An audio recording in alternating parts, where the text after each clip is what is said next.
Hello friends, good evening. ಇದು ನನ್ನ third day cloud kitchen. ನೋಡಿ, ಸ್ವಿಗ್ಗಿ ಲೈವ್ ಇದ್ರೂ ಒಂದು ಆರ್ಡರ್ ಕೂಡ ಬಂದಿಲ್ಲ.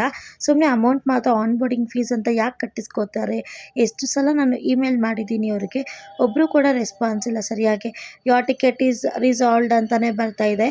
ಬಟ್ ಇದುವರೆಗೂ ನನಗೆ ಯಾವುದು ಸಾಲ್ವ್ ಮಾಡಿಲ್ಲ. ಇನ್ನೊಂದು, ನನ್ನ ಕ್ಲೌಡ್ ಕಿಚನಲ್ಲಿ ನನ್ನ ನೇಮ್ ಇಟ್ಟಿದ್ದಾರೆ, ರೆಸ್ಟೋರೆಂಟ್ ನೇಮ್ ಇಡಬೇಕಿತ್ತು. ಸೊ ನನ್ನ ನೇಮ್ ಇಟ್ಟಿರೋದ್ರಿಂದ ನನಗೆ ತುಂಬ ಬೇಜಾರಾಗಿದೆ. ನಾನು ಚಿರೂಸ್ ಕಿಚನ್ ಅಂತ ಮೆನ್ಷನ್ ಮಾಡಿದ್ದೀನಿ, ಮತ್ತು ನನ್ನ ಐಡಿನೇ ಇಟ್ಟಿದ್ದಾರೆ ನನ್ನ ನೇಮ್ನ. ಅಫಿಷಿಯಲಾಗಿ ರೆಸ್ಟೋರೆಂಟ್ ನೇಮ್ ಒಂದಂತ ಇರುತ್ತಲ್ವ, ಸೊ ನನ್ನ ನೇಮೇ ಇಟ್ಟಿರೋದ್ರಿಂದ ನನಗೆ ಆರ್ಡರ್ ಸಿಗ್ತಾ ಇಲ್ವಾ ಏನಂತಲೂ ಗೊತ್ತಾಗ್ತಾ ಇಲ್ಲ. ಮತ್ತು ನನಗೆ ತುಂಬ ಜನ ಡಿ ಎಮ್ ಮಾಡಿದ್ದೀರಾ, ನಾನಿದು ಸ್ಟಾರ್ಟ್ ಮಾಡಲಾ ಬೇಡ ಅಂತ ಹೇಳ್ಬಿಟ್ಟು. ಸ್ಟಾರ್ಟ್ ಮಾಡಿ ಬಿಡೋಕ್ಕೆ ಹೋಗಬೇಡಿ. ಯಾಕೆ ಬಿಡ್ತೀರಾ? ಪ್ರಯತ್ನ ಮಾಡಬೇಕು, ಎಲ್ಲದಕ್ಕೂ ಪರಿಹಾರ ಅನ್ನೋದಿದೆ. ಮತ್ತು ನನ್ನ ಕೆಲವೊಂದಷ್ಟು ಫ್ರೆಂಡ್ಸ್ ಆರ್ಡರ್ ಮಾಡೋಣ ಅಂತಂದ್ಬಿಟ್ಟು ಆರ್ಡರ್ ಮಾಡಿಕೊಂಡ್ರೆ ಈ ಥರ not accepting the order for outlet in your location ಅಂತ ಬರುತ್ತೆ.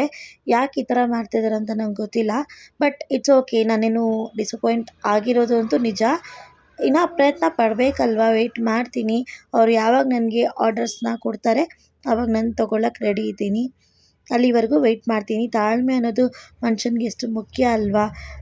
ಹಾಗಾಗಿ ಯಾರೆಲ್ಲ ನನ್ನ ಚಾನಲ್ನ ಸಬ್ಸ್ಕ್ರೈಬ್ ಮಾಡಿಲ್ಲ, ಸಬ್ಸ್ಕ್ರೈಬ್ ಮಾಡ್ಕೊಳ್ಳಿ. Thank you. ಸಬ್ಸ್ಕ್ರೈಬ್ ಮಾಡ್ಕೊಳ್ಳಿ. Thank you. Take care. Bye.